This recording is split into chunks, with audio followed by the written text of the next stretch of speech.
안녕하세요. 1634-7473 차주 아사오입니다. 제가 오랜만에 영상을 좀 찍죠. 아마 제가 이렇게 화면에 전신으로 나오는 건 이번이 처음인 것 같아요. 네. 어느덧 제가 이제 유튜브를 시작한 지 4년 가까이 되어 가고, 사실 이 A45라는 단일 차종으로는 거의 3,000명 가까이 되는 구독자가 모일 거라고 저는 사실 상상도 못했어요. 뭐 기껏 모여야 한 300명, 500명 모이겠지 라고 그렇게 시작을 했는데 어느덧 3,000명 가까이 구독자가 생겼네요.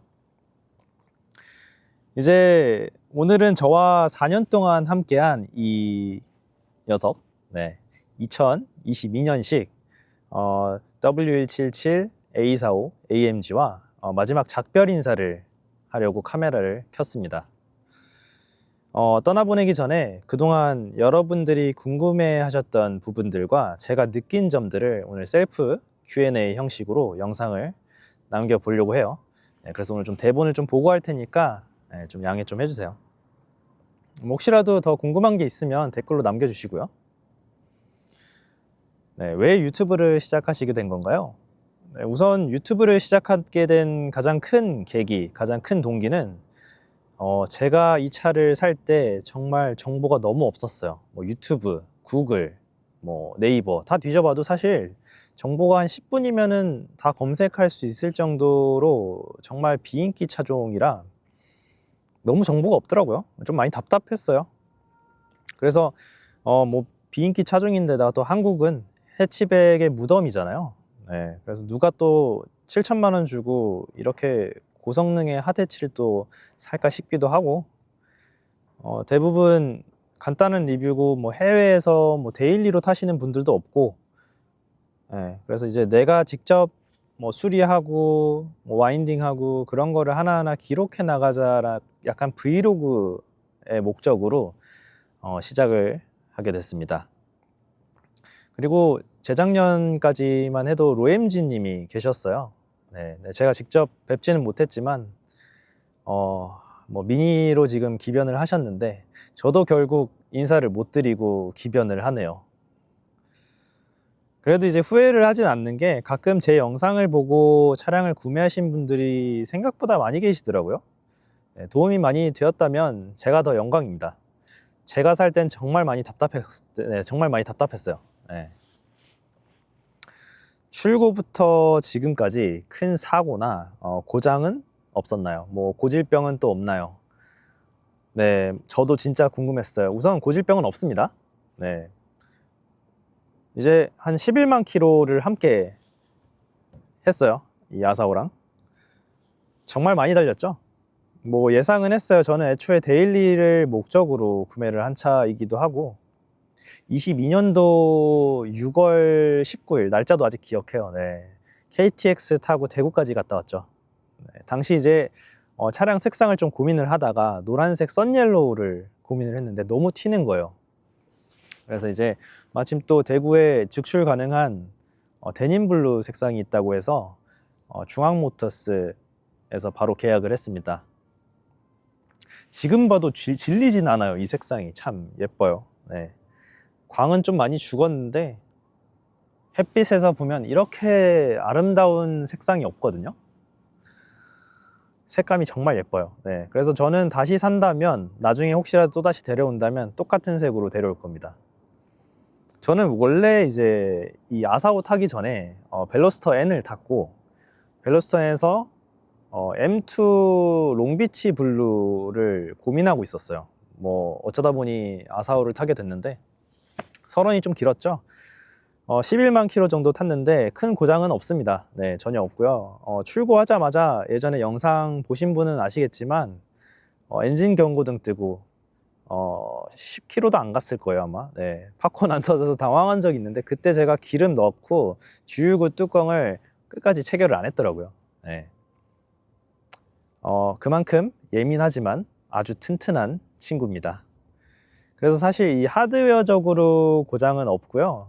아사오의 대표적인 고질병을 굳이 찾으라면 주유구가 안 열리는 증상이 가끔 있는 차들이 있어요. 우선 제 차는 멀쩡해요, 아직까지. 그래서 이 개폐 장치가 잘 안 열릴 때가 있는데, 그래서 가끔 보면 주유구 뚜껑이 아예 제거된 아사오들이 보이면 100%그 문제입니다. 뭐 방법은 없어요. 사실 뭐 센터 가서 해결을 하셔야 되고요. 그 다음에는 이제 뭐 벤츠 특유, 뭐 미션 특유의 2단 튕김이 좀 자주 있고요. 그리고 정차, 급정거할 때 RPM 보정이 조금 거슬리기도 하지만 저는 그냥 탑니다. 또 뭐 가변 배기 플랩 떨림 문제가 좀 있기는 한데, 뭐 워낙 잡소리가 유독 많은 차라서 사실 저는 당연하다 생각하고 전혀 불편하다고 느낀 적은 아직까지 없어요. 그리고 예열을 안 하고 고RPM을 바로 사용하면 엔진 오일 주는 게 바로 보여요. 이거는 고압축 실린더 특성이라 고질병은 아니고요. 예열이랑 후열만 잘해주면 오일은 전혀 안 줍니다. 차가 너무 튼튼해서 관리만 잘하면 한 20만 킬로는 거뜬히 살 것 같아요. 튜닝 내역이, 튜닝 내역이 궁금해요. 특히 노선팅을 고집하는 이유는, 제 차는 중통 작업 말고는 완전 생 순정입니다. 보시다시피 틴팅도 안 돼 있어요. 투명하죠. 네. 틴팅을 안 한 이유는 명확해요. 밤에 주로 운전을 제가 하기 때문에 시야 확보가 제일 좋고요. 무엇보다 이 틴팅이 없어야지 차 고유의 색감이 가장 도드라진다고 저는 생각하거든요. 불편하지 않냐고요? 벤츠는 기본적으로 이 초록빛이 살짝 도는 솔라글라스인데, 사실 선글라스 하나면 충분합니다. 4년 내내 단 한 번도 불편하다, 썬팅을 해야 되겠다라는 느낌을 받은 적이 없었고요. 물론 이제 여름에 여기 선루프 위에 선쉐이드를 닫지 않으면 많이 뜨겁기는 하지만 저는 대부분 지하주차장에 주차를 해서 그런 걸 수도 있어요. 아무튼 썬팅은 안 하는 게 저는 차가 굉장히 더 이뻐 보이고 그 차량 고유의 색감이 살아난다고 생각하기 때문에, 그래서 틴팅을 안 하고 있습니다. A45 AMG 운전의 재미와 성능은 어떤가요? 가장 중요한 저거죠, 주제죠. 제가 뭐 아사오로 서킷을 많이 가본 건 아니지만 7천만 원 초반대에서 이만한 펑카는 없다고 자부합니다. 네, 그거는 제가 장담할 수 있어요. 387마력의 4륜, 물론 이제 공차 중량이 좀 있어서 제가 예전에 탔던 벨로스타임보다는 와인딩 때 부담스러운 느낌은 확실히 있거든요. 차가 좀 무거워요. 근데 이제 타이어를 만약에 설포지를 끼운다 그러면 말이 달라집니다. 네, 정말 공도 와인딩의 끝판왕이 돼요. 네, 지금 아사오 같은 경우에는 PS, 4S, 미쉐린 타이어가 순정으로 꼽아져 있는데, 설포지로 만약에 바꾼다면 차가 달라져요. 네, 근데 이제 마일리지가 한 3,000, 4,000밖에 못하기 때문에 현실적으로 매번 설포지를 끼울 수는 없고, 또 빗길이나 눈길에서는 쥐약이기 때문에 저는 그냥 PS4S 끼우고 있습니다. 그리고 4륜이라서 드리프트는 마음 접으셔야 돼요. 네, 접어야 돼요.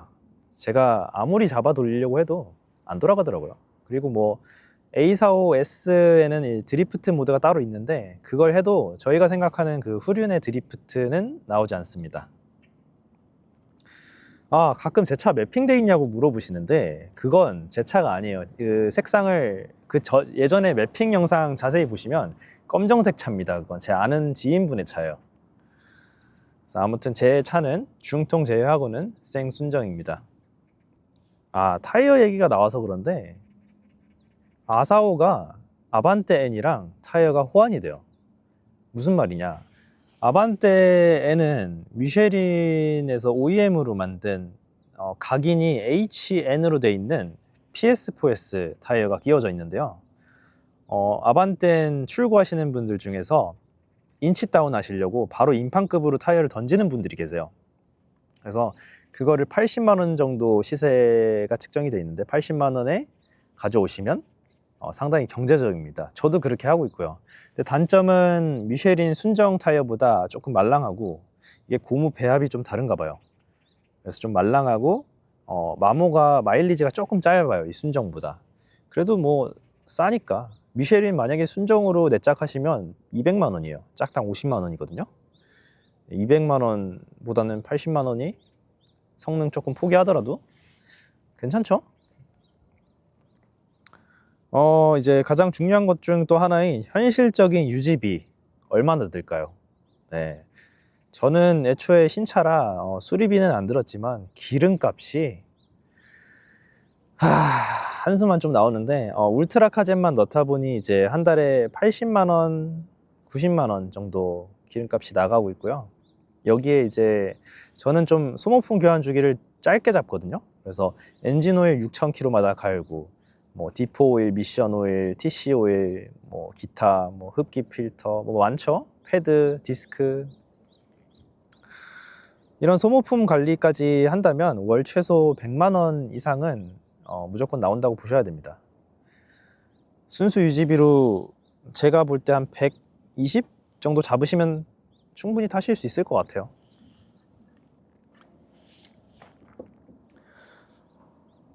그래서 아까 얘기했던 타이어는 꼭 그렇게 하세요. 그게 훨씬 더 유지비가 덜 드니까. 이제 타면서 느낀 이 차만의 독특한 특징이 있나요? 네, 있습니다. 이건 뭐 정말 몇 년 타본 사람들만 알 수 있는 부분들인데 차가 정말 예민해요. 외부 온도, 여기가 이제 온도계가 들어가 있는 부분이거든요.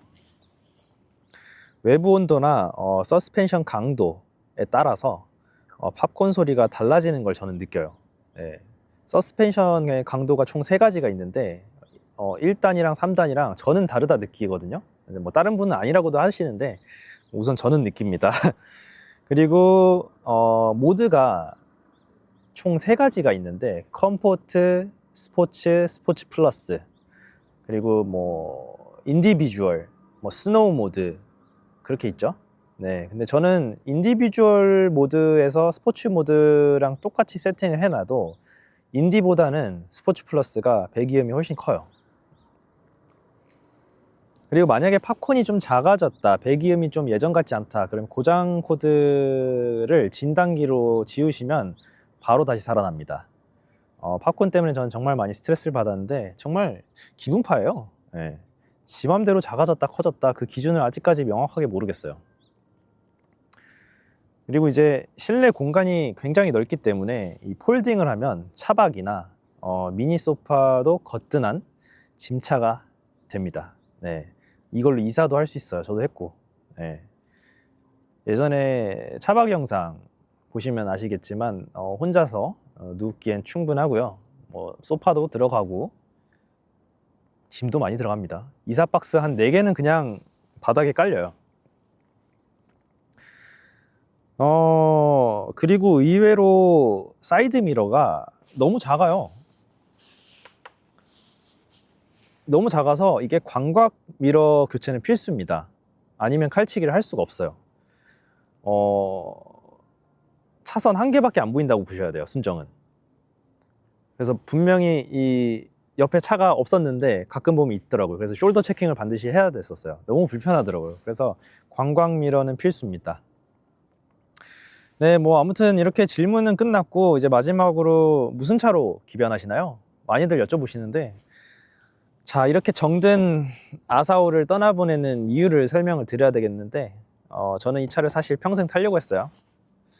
하지만 이제 제 직업 특성상 올해부터 장거리 뛸 일이 작년, 재작년 점점 늘어나더라고요. 이제 올해는 아마 2배 정도 많아질 것 같고, 당연히 이제 아사오 두고 기출을 하면 좋지만 뭐 환경이 그럴 순 없고, 정말 정 많이 들었고요.